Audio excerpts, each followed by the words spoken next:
जी तवज्जो से सुनना ही मेरा जुमला। पूरी दुनिया के लोग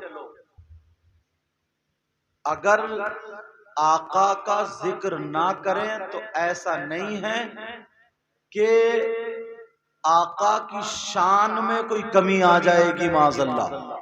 बेशक। समझ में आ रही है? ये ना समझें कि आका की इज्जत में माज़अल्लाह या शान में कमी आ जाएगी। ये जहन रखें, हम और आप जो जिक्र करते हैं ना, आका की तारीफ करते हैं उनकी इज्जत बढ़ाने के लिए नहीं बल्कि अपनी किस्मत बनाने के लिए करते हैं। बेशक हक है। सुभान अल्लाह सुभान अल्लाह। अपनी किस्मत बनाने के लिए।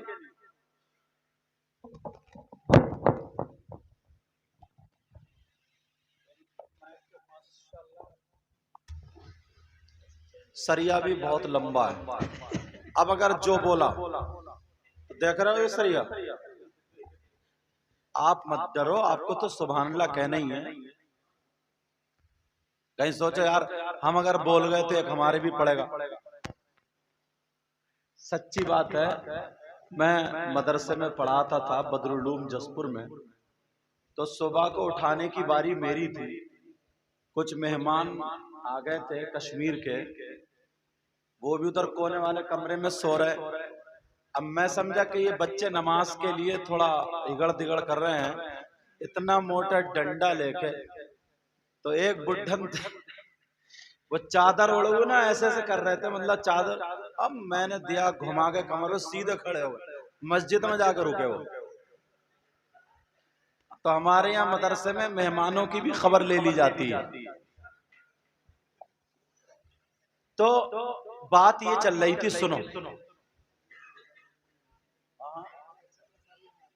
हाँ,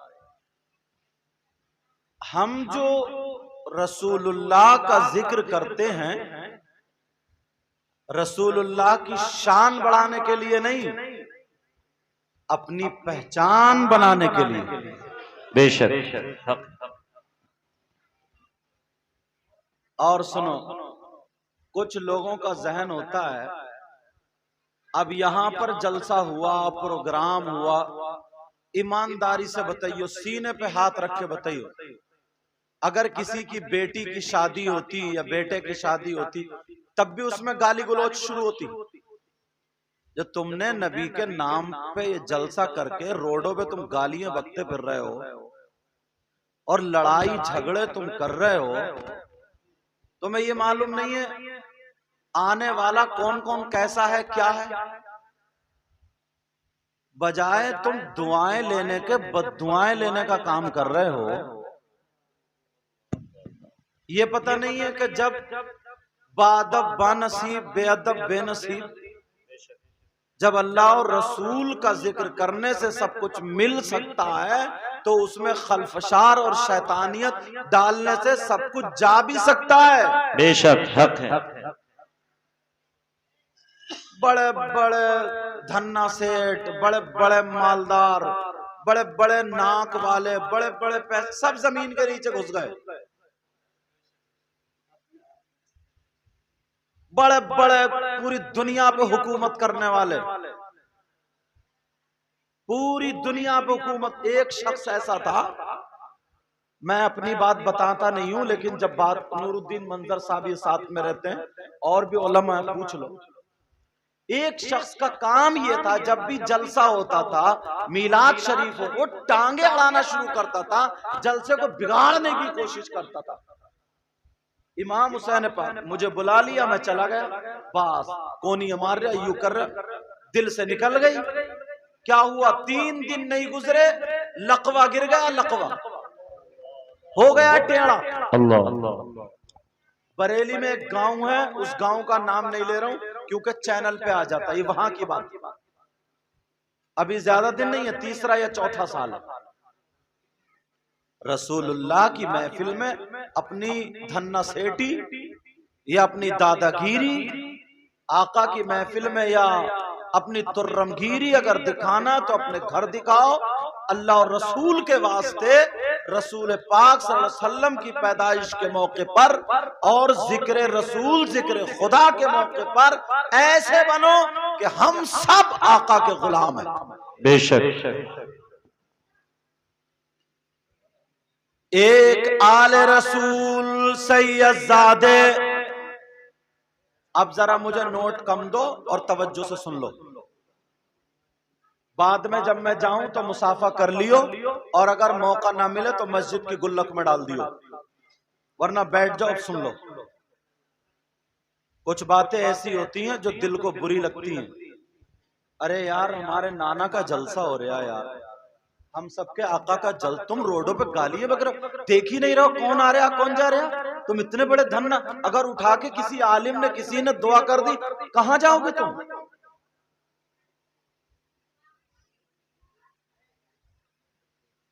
समझ में आ रही नहीं बात? बेशक। एक आले रसूल से पूछा गया, सिर्फ इतनी बात कह दी थी, इतनी, कितनी बात कह दी थी मालूम? इमाम हुसैन पाक करबला शरीफ में वो खुतबा करके उसमें आग जला दी थी ताकि बच्चे उधर रहें और यजीदी उधर रहें। एक यजीदी ने बढ़ के ये कह दिया था, अच्छा अभी से जहन्नम बना ली है, अल्लाह, अभी से आग में जाने का इंतजाम कर लिया है। दिल को बुरी लग गई। थोड़े से आगे बढ़े, धन्ना सेठ थे वो, थोड़े से आगे बढ़े, घोड़ा बितका, पांव में रस्सी अटकी, फंदा पड़ा, घोड़ा इतना तेज बितका, इतना तेज लाके उसी आग में डाल दिया। एक शख्स ने एक सैयदजादे को कुछ कह दिया था, बोले ये कहा, पेशाब करने बैठा, बिच्छू ने ऐसा नाजुक जगह पर डंक मारा, इशारा समझ रहे हो, ऐसी जगह तड़पता फिरता था, कपड़े फेंकता था, पूरे गांव में चीख रहा था, चिल्ला रहा था, मर गया उसी में तड़प तड़प के। हमारे नाना मियां हुजूर सैयद सादिक मियां टांडा शरीफ ये जानते हैं, नूरुद्दीन मंजर और हजरत भी, और हमारे मौलाना एहसान साहब जो लेटे हैं वो खुद वहां तकरीर करने गए थे। एक ने ऐसे ही कुछ कह दिया आका की शान में, उन्होंने कहा पागल हो जाएगा, कीड़े बीनता, बड़ा पहलवान, बड़ा ताकत, पागल हो गया, नाक से कीड़े निकलते, कीड़े बीनता था, कीड़े, पूछो हमारे जमाने तक अब तक कीड़े बीनता फिर रहा था। अल्लाह, पूछो ये लोग अभी भी मौजूद।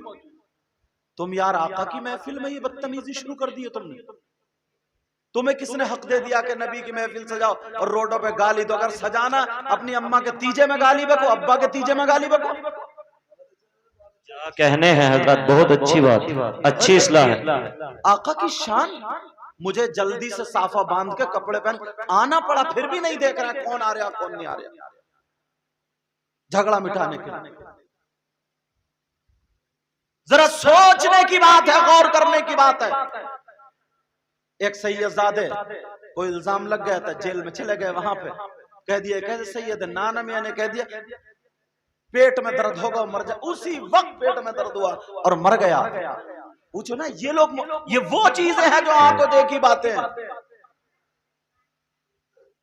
याद रखो ये बात मैं कह के जा रहा हूं, जलसा करियो या मत करियो, अगर कराना तो ढंग से कराना।